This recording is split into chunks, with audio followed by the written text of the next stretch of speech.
Well, welcome everybody. I am really excited to have one of my favorite Instagram people with me today, Gigi Ashworth, and she's making a face like she doesn't already know that, but you know you do.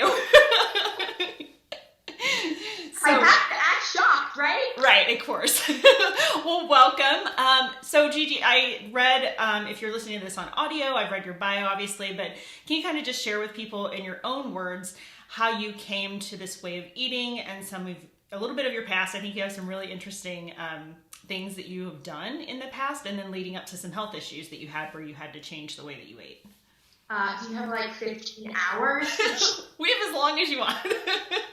I don't think people want to listen to that for that long. But anyway, so when I was around 14 years old, I actually went to boarding school for snowboarding. I used to competitively snowboard back in the day. Whoa. And now I'm like, oh, don't get me near the ski mountains because it's too cold. Anyways, so when I was doing that, I was exerting a lot of energy, and I started to like really focus on how I was feeling, and I wasn't feeling good. It's really funny how when you start to, do a lot of physical activity, you take note of how your body feels, even at a young age of 14, and you're like, there's something off. There's something not right here. I did physical activity beforehand, like I was on the track team and all that kind of stuff, but I don't know. I guess I just didn't really pay attention, or I was like too into like wanting to be popular. So I don't know. Anyways, when I was in boarding school, I was complaining to my mom about it, who actually has been doing the keto diet for the last 30 years or so. Oh. Yeah, she's been doing it for a long time. She's a doctor, and she always wanted to be a nutritionist, but her father was like, no, you're going to be an OBGYN. So that's what she wound up doing. Anyways, so I was complaining to my mom, and she sent me this book that didn't have like a book jacket or anything on it, and she was like, hey, just read this book, and she like took notes of things that I should really focus on in the margins of the book. And what I realized now is it was a diet about keto, or excuse me, it was a book about the ketogenic diet. Mm-hmm. And, it told you to go low carb, to ditch the sugar, to not even eat many nuts, even though the keto diet's like, hey, you can eat nuts. But even eating nuts can affect your energy levels and that sort of thing if you eat too many. And if you're on a weight loss journey and you're doing the ketogenic diet, eating too many nuts ain't gonna help. So anyway, I took a lot of notes from that book, and I took it to heart, and I started to feel better. And that led me to a high protein, high fat diet. And then, whatever, boarding school happened and it closed down. There's a lot of different stories that happened in boarding school, but it closed down. So eventually I moved back home. And then I also was diagnosed with a lot of food allergies and intolerances during that time period, as well as celiac disease and ulcerative colitis and IBS and blah, blah, blah, blah. Just because, during the same time of not feeling well, my mom and I thought it would be a good idea to like get some tests done and stuff like that. So eliminating foods that aggravate things for like celiac disease sufferers and such like that really helped me, because I have those things. Whoa. So anyway, when I was sort of eliminating food groups and all that kind of stuff, I did go to some extremes. I was anorexic for a little while, so that screwed me up for a little bit. I had osteoporosis, blah, blah, blah, that sort of thing. But I think what it comes down to and how I've made this lifestyle sustainable for me is I have found alternatives, and I wouldn't consider myself a ketogenic dieter, because, I incorporate sweet potatoes, and I'll do certain things that aren't necessarily keto approved, but they're paleo or whatever. So I call my diet, if you will, like the Gigi approach, because I truly believe that everyone needs to, educate themselves on multiple different types of eating regimes, and then be their own guinea pig to determine what works for them and what doesn't. I had a girl, she's one of my best friends, and she was vegan for the longest time. And then she was diagnosed with Sjögren's disease, which it's another autoimmune disease, and basically it was telling her she couldn't eat vegan anymore. Mm-hmm. And one day I'm like, girl, you just have to eat chicken and you have to eat other animal proteins and you have to see how that makes you feel. I understand that, you may love the environment and animals and all that kind of stuff, but for your health, you may need to do this. So she did, and now she does eat animal proteins because she can't eat the vegan lifestyle anymore because it's too grain heavy and stuff like that, and grains just don't work for her. That being said, I have my master's in nutrition thanks to the fact that I've been so passionate and interested in how food affects the body. So when people come to me asking for advice or they want me to coach them through nutrition, whatever, nutrition 101, if you will, I always tell them that they need to write down their food for like 3 to 4 days, look at what they're eating, and then we can determine the best approach as to, healthy swaps or, what works for them and what doesn't. Because I'm not necessarily going to tell them, hey, you got to cut out that rice if that rice is what's giving them energy. I'm going to simply tell them, obviously I'm going to tell them sugar is just not okay for everybody. That's just a universal fact. Agreed. And processed things, not so great either. But if you're not eating so many packaged foods and you're eating a lot of things from the perimeter of the grocery store, I think that is beneficial to one's health. So for me, I'm also not going to lie, how I've made this lifestyle sustainable for me is I have a very, very strong willpower. I don't ever want sweets. I don't care. I have a salt tooth. I could literally eat the exact same thing every single day of my life, and I do. And a lot of people like variety, so I'm just kind of weird in that respect. But I literally could subsist on salmon and sweet potatoes and spinach every single day of my life. My husband thinks I'm psychotic, as do a lot of people, but it works for me, and it's safe, and I know I can digest it easily, and it won't necessarily cause any sort of issues. However, the food industry here in the United States is really messed up, and sometimes I will eat, salmon, sweet potatoes, and spinach and feel totally fine, and then a couple days later I'll eat the exact same thing and I'll feel terrible, which to me, oh weird, sorry, the heaters went on in the house and everything just flew up from the air, from the ground, excuse me. But anyways, in my opinion, what that means is there's something funky going on with whatever chemicals they're putting on the spinach I'm eating or the sweet potatoes or whatever. So that creeps me out a little. But overall, I make it work for me, and I try to help others.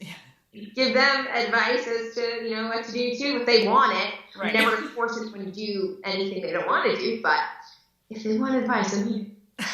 And you're very good and you're very generous about your time with all that stuff. And there's so many things that you said there that we align so well on, which is probably one of the reasons I've enjoyed following your account for so long. But, even last night I was doing a live cook along and we were talking about, I did a cheesesteak in a bowl basically. And so it was some onions and peppers. And I'm like, some people will try to tell you oh, that's too many onions and peppers, for, to be strict keto or whatever. And it's meanwhile, nobody ever got fat from eating vegetables, right? So thank you. Yeah. I feel I've been doing this lifestyle for a good 17 years and I don't count macros or anything like that. Plus I think numbers drive me crazy.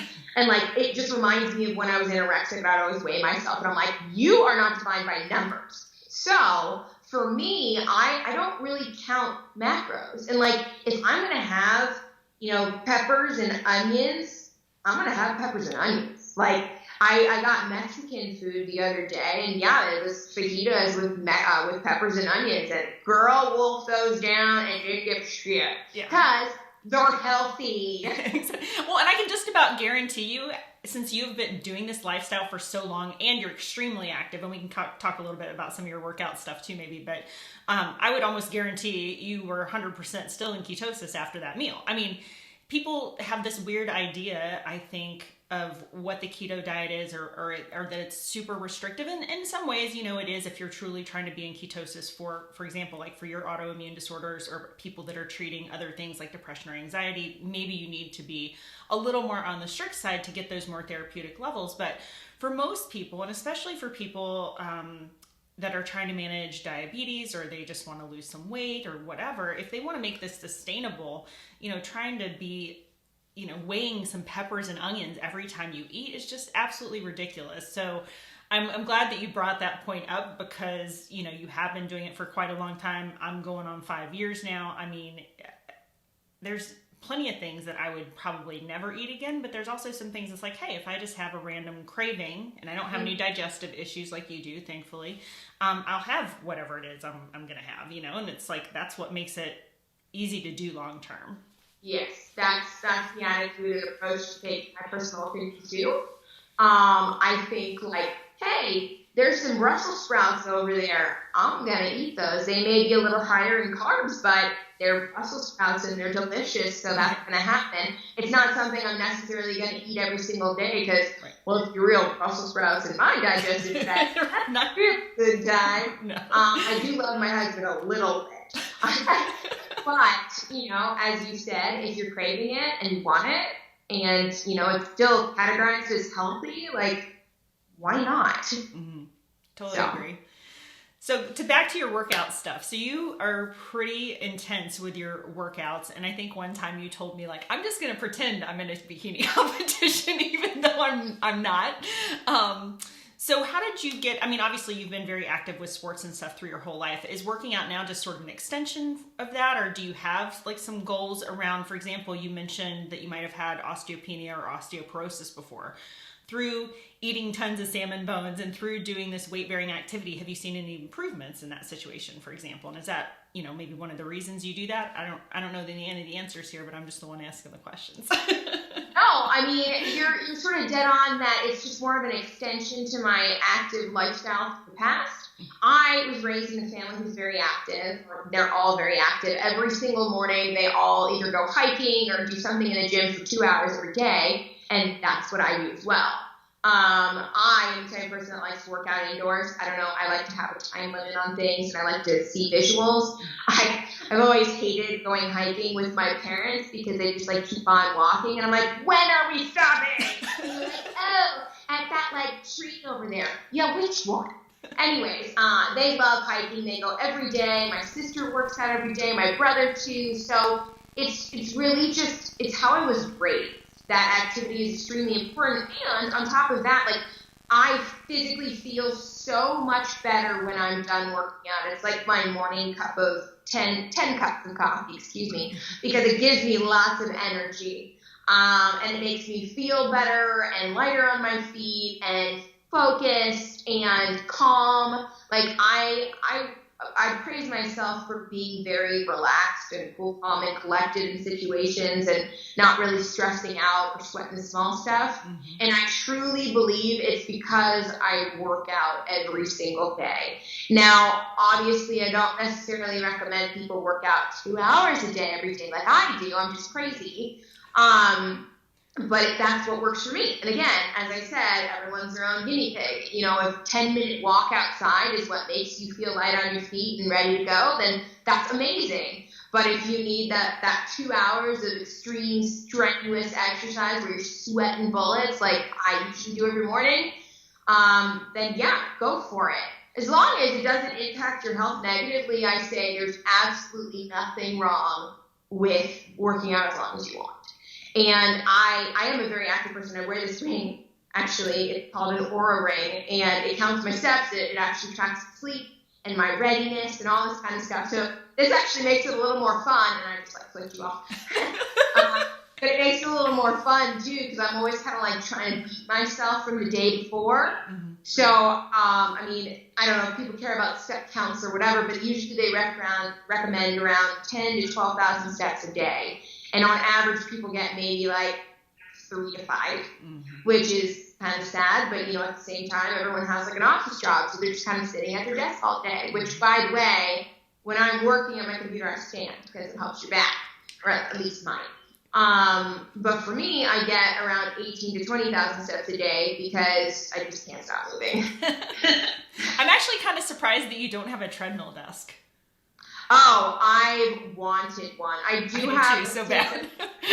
downstairs in the exercise room, but my treadmill is not underneath it. And also, I keep itching my nose because it randomly decides to like run right now, and I don't have tissue, so I don't do any sort of drugs, guys.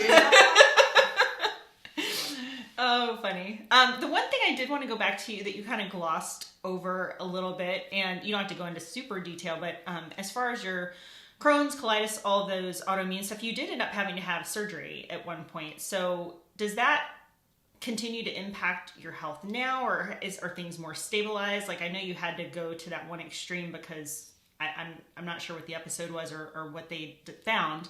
But, you know, how does that impact you now, basically? And did it help, I guess?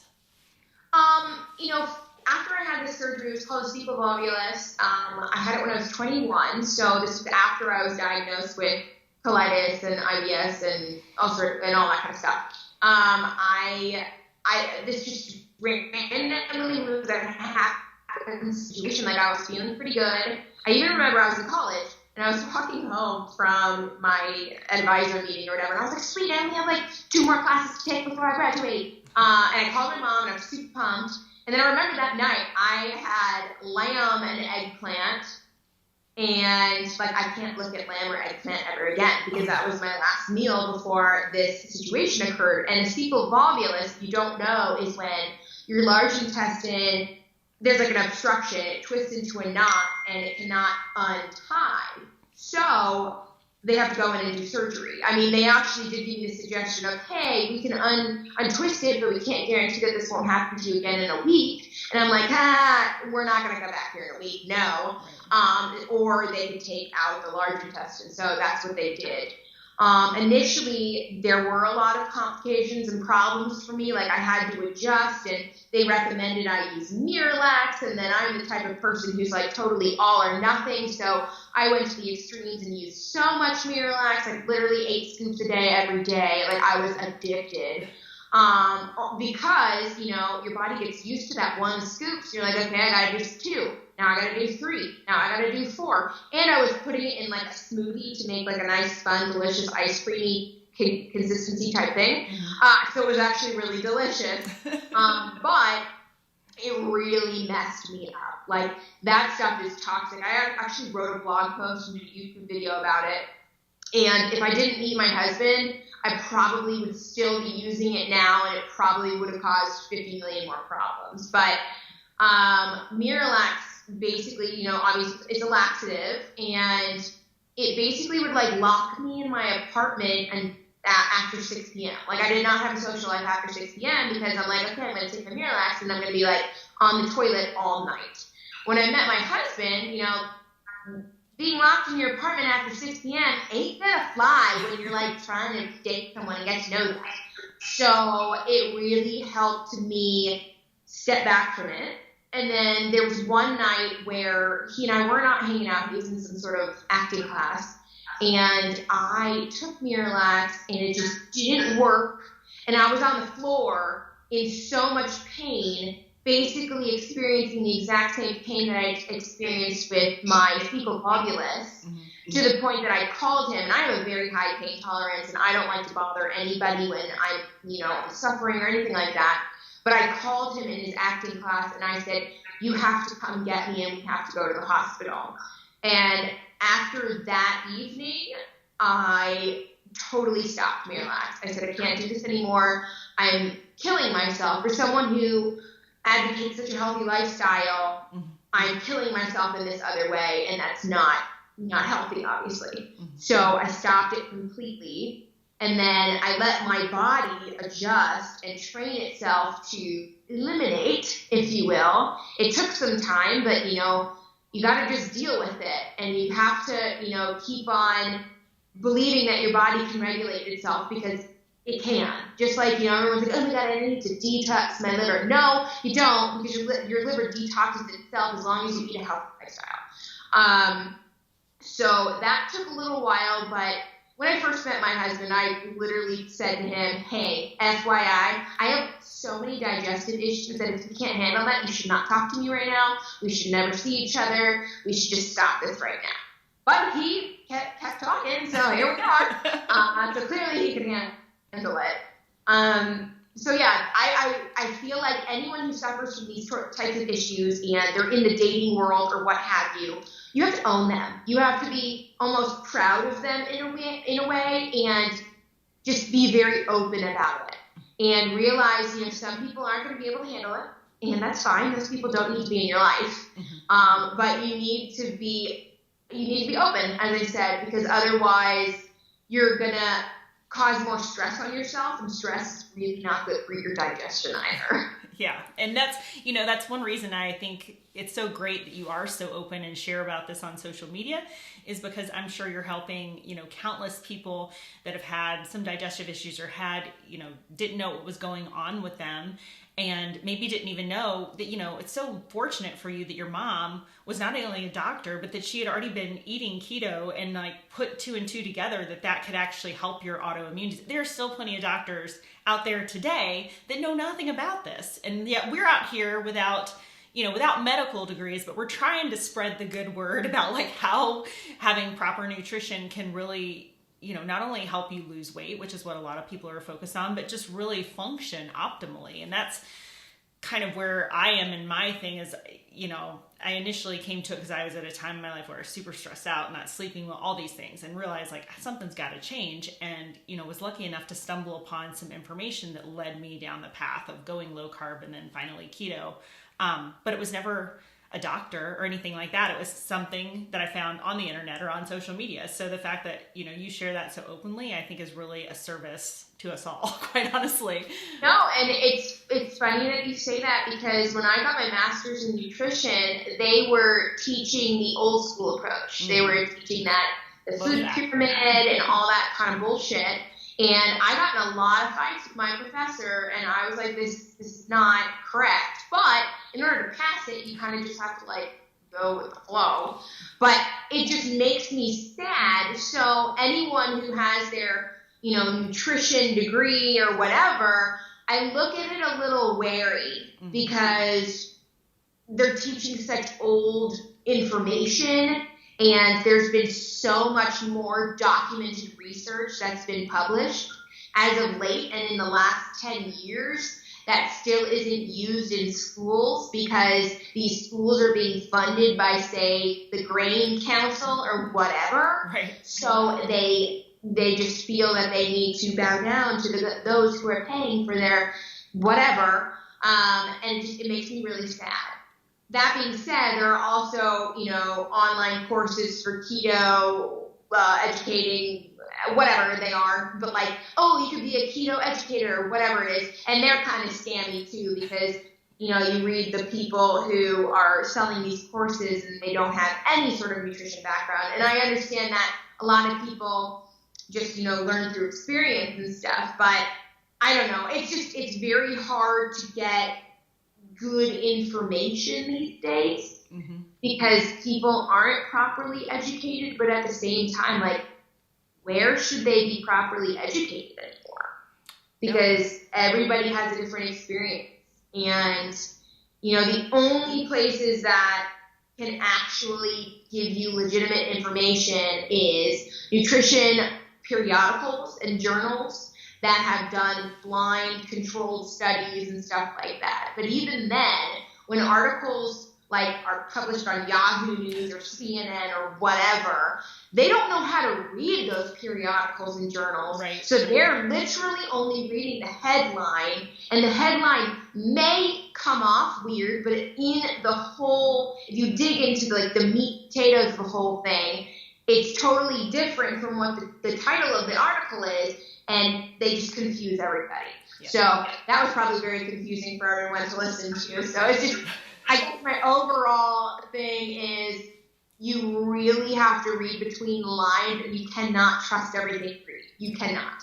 No, and that is one of my pet peeves that you mentioned, because I also went to graduate school, but for psychology. But as part of that, since you did the same thing, I'm sure you go through research design, you go through, how you're writing up things to submit as part of your master's degree or PhD eventually. Obviously, you have to write and submit to journals. And you're right, the Yahoo News, they'll take this headline and then I'll dig into this. I'll read the study. I'll go to PubMed or I'll go find it and I'll actually read the study. And I'm like, this is not even what it said, And people read the headline and they say, oh, keto's the worst diet. Or then it'll be, eggs are bad for you. Eggs are good for you. I mean, it's always something like that. And the people, to your point, like there are some very good journalists that do write in the nutrition space. For example, Gary Taubes, Nina Teicholz, that have done these huge exposés that turned into these books that have been, so influential in our little community. But in general, most journalists, they don't know how to read a study and they just look at one line, or they make it say what the kind of norm is, or, saturated fat is still being villainized. Headlines too, because they want clicks. Yeah. That's what they're after. Totally clickbait, yeah. Well, since we both have websites, we can appreciate that, right? Speaking of that, we did. What clickbait is, guys. Got clickbait in news and information coming tomorrow, so FYI. Oh, nice. Just throw that out there. Cool. So speaking of that, you do have a website called Gigi Eats Celebrities, right? And I'm just curious if you can tell people. So there are a lot of recipes and cool videos on there, but if you could maybe tell people why you decided to start that site and then how it got a little bit more food focused over time.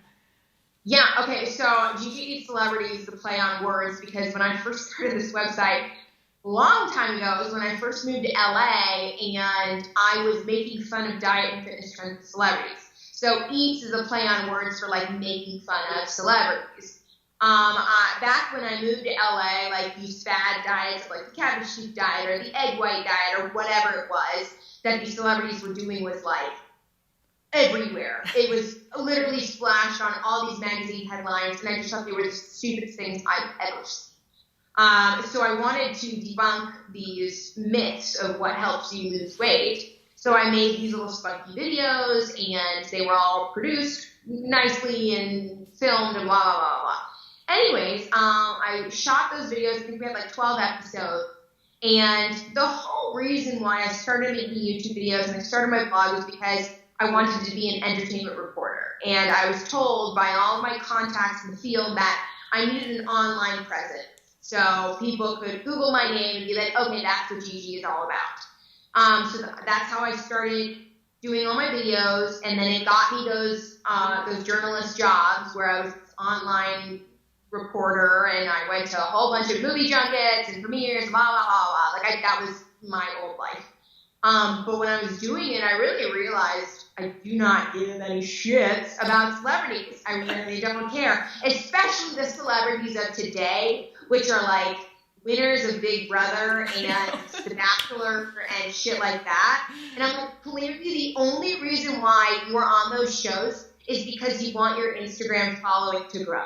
And you want to get a big paycheck afterward by breaking up with this person, getting the fans to appreciate you and your story, and then you can get some sort of TV hosting job.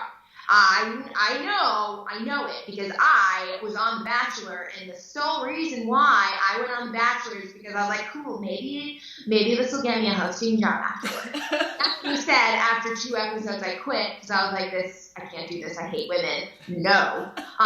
So anyway, back to my blog, I realized I didn't really like celebrities, and people were starting to be interested in who the face behind the blog was, aka who I was. So then I started doing this spin-off where I was just talking about low-carb keto products, because back then, keto wasn't even really a thing either. This was 8 years ago. So I was showcasing these funky products that people didn't really know.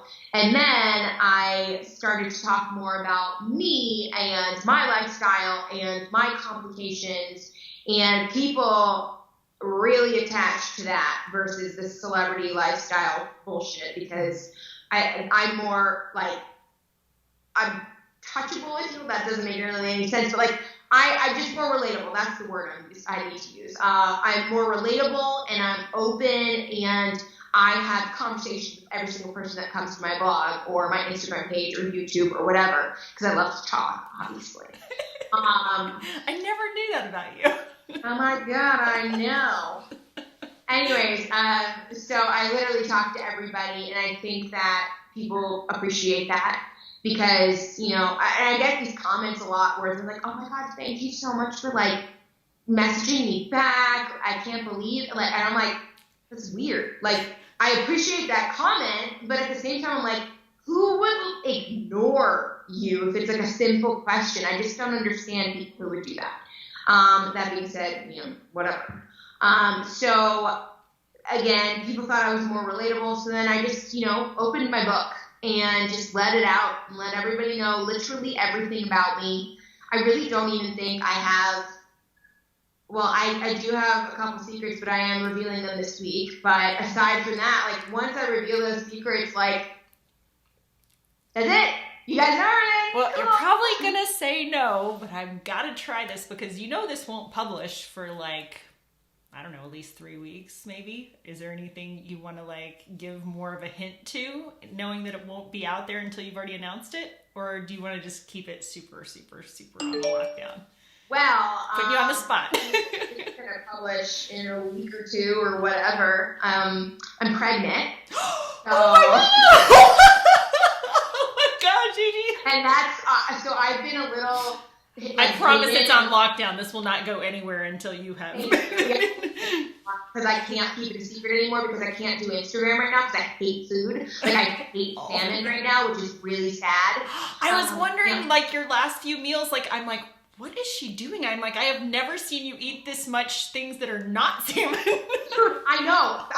I've gotten so many messages from people being like, where's the salmon? What's going on? Are you sick? And my response is always, oh, I'm just doing an experiment. Because like, I don't know what else to say, but I literally cannot look at salmon. Oh, or I mean, I can't cook it or something. Because I did buy it from Whole Foods like pre-made with no skin on it because the skin is creeping me out right now too. Which again, psycho for me to say. But I just can't. It's like literally me saying that word makes me want to dry heave right now. So I haven't been feeling good at all. So I've been like hiding from my Instagram stories. But as I just said, I'm such an open book that me not telling the secret is like killing me inside. Because even though I'm super like early, like I'm only 7.5 weeks pregnant, and usually you're supposed to tell people around 12 or whatever. I said to myself, okay, once I go to the OBGYN, I see the heartbeat, I see the baby, whatever, then I'll fucking tell. So I went yesterday, saw the baby, saw the heartbeat, and I'm like, okay, we're gonna do this because I want everybody who follows me to come along this journey with me as long as we can. So like 7.5 weeks pregnant, cool. We got a lot more weeks to go, guys. So that's for sure. So like I even thought about doing like a pregnancy journal on TikTok and stuff like that.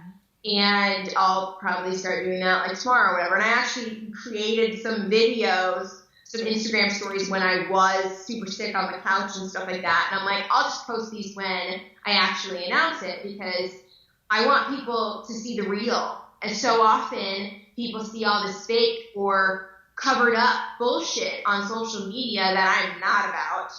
And I'm known for being open and honest and a real person. So that's why I want to talk about this like now. Right. So that's one of my secrets. I mean, the other ones I have like a book and all this kind of stuff, but I'm gonna write that book. I don't know if I'm gonna self-publish it, but I'm gonna find publishers and stuff. I don't have a publisher with it right now, but it is a salmon book. Oh, about nice. Salmon, and there's like 6 different types of salmon and where you can get them, and then there's gonna be recipes, and it's also gonna be a little on the raunchy side because sexy salmon. Stick it in your mouth. Yeah. When I'm not pregnant, salmon's delicious and hot.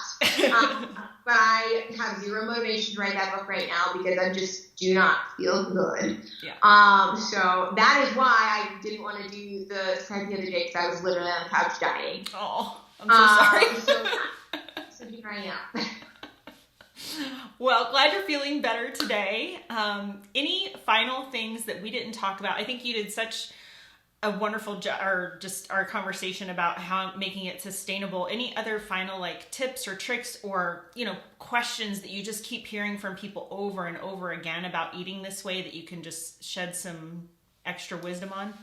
Well, I think that really quick, we could sum it up with clean keto and why we think that's really important because, yes. There's the ketogenic diet, and then under the ketogenic diet, there's like dirty, lazy keto, and then there's clean keto. And a lot of people do this dirty, lazy keto because they are just transitioning into this lifestyle and they miss their fast food and all this crap. So they're like, ooh, let me just take the bun off of this and I'll be good to go. But the problem with that is you're missing the nutrients that the keto diet provides to you. So if you're ditching that bun, well, from a fast food restaurant, there's probably not going to be any vegetables on there to give you any sort of vitamins and minerals. And that meat from that restaurant is probably injected with so many hormones, it's disgusting. That cheese, probably not actually cheese. And you're also, it's lazy. It's showcasing how uneducated people are in the keto space. And of course, I'm not saying to not do this at all. Like, if you need that once a week or once a month, like, okay. But your diet should really consist of quality ingredients. Like, you've got to go to the grocery store. You've got to get that free-range meat, that chicken, those eggs, the fish. And, I personally recommend, if you're going to have dairy, grass-fed and finished butter and cream and stuff like that. And then, of course, you need to have some vegetables in there. I mean, those vitamins and minerals. Otherwise, you need to supplement with a multivitamin. If you want to do carnivore, go for it. If that's what your body feels good with, go for it. But you do need a multivitamin. And you really just need to pay attention to labels. And you need to not rely on these packaged goodies that literally everyone on Instagram always posts, oh, this candy, oh, this baked good, oh, all this bullshit. I'm sorry, those things are not going to help if you are on a keto diet for weight loss. I totally agree. If you're going to be hungry after you eat that little muffin, and you're going to want to eat more and more and more. And at the same time, like almond flour and coconut flour, they're very, very calorically dense. And at the end of the day, calories in versus calories out. Yes, the type of calorie makes a difference and stuff like that. But if you're trying to lose weight, you have to burn more calories than you ingest. End of discussion. So eating keto breads and keto pasta and keto baked goods all the time, every day, because just a keto package ain't healthy, sort of. Yeah, that's similar to when I talk to people about it. I mean, I think those kinds of foods do help people transition when they're still not sure if they can give up sweets totally or whatever. But eventually I think I try to get to people to think of it from less of a weight loss perspective, because that will happen if you really start fueling your body with quality food, and you'll start to get in touch with your hunger signals again, and you'll start feeling what it's like to feel satisfied, and like when you don't have all this garbage food they've engineered basically to mess with your brain, because they put the right amount of fat, salt, and carbs together to make something so irresistible that people can't quite literally stop eating it because it's affecting your brain, So I think sometimes in the beginning, people might need those to transition, but I'm with you. I'm just really focused on eating as clean as possible. And yes, sometimes it might be a little pricier, but at the end of the day, you're preventing yourself from major health problems and stuff. So I think you've got to, try to figure out a way for people to afford eating better quality food while at the same time not, totally overblowing their budget. Because that is one thing I hear a lot is like, oh, keto can be so expensive. I'm like, well, only if you're buying all that crap in a box. If you're just buying... Those processed goodies are the most expensive thing that you can buy. It's like $7 for a little cookie sometimes or something. I'm like, seriously? They're like $8 for a package. Are you kidding? No. Right. You buy a steak for $8 a pound or whatever, and that will fill you up for an entire day. Yes. So... Agreed. That was my sum up because it had to be said. It had to. Well, yeah, and I think people stay away from that that, because it's much easier to just say, oh, like you said, oh, just take the bun off, still go to fast food. And again, I think in the beginning, hey, that's an adjustment. That's something that people can do. But I think eventually, if you really want to get in control of your health, get optimal body composition, have your brain feel good, you need to eat some real food, not all this processed stuff. And you actually have this topic coming up at the Keto Diet Summit, don't you? Are you talking about clean keto? Yes, actually, the Keto Diet Summit, I'm talking about clean keto, cleaning up ketogenic diet, and I basically just give people tips and tricks on how to morph their lifestyle into a clean keto approach, how to do it with, significant others who don't want to eat that way, or if you're working a 9-to-5 job and you don't have the luxury of having a kitchen next door or something like that. So I give a lot of advice on how to make this lifestyle work for you. Yeah, awesome. And even though that summit will have already happened, once this goes live, I'll still make sure I have all the links to all that so people can find you and still enjoy that talk and get all extra good tips that we didn't cover today. Perfect. All right. Well, thanks again, Gigi. I appreciate it so much. And congrats on the new little brother or sister for Falkor. It's so exciting. And I feel a little bad that I asked you that question because I know you weren't quite ready, but I promise it's in the vault. Okay. Yeah, don't tell anyone until tomorrow, so we're good. Okay, awesome. Even I can keep my mouth shut that long. I know, it's been very hard for me. So. I'm sure. Well, thank you for sharing that as well, and I appreciate it. Thank you for having me. I really appreciate it. Okay, take care.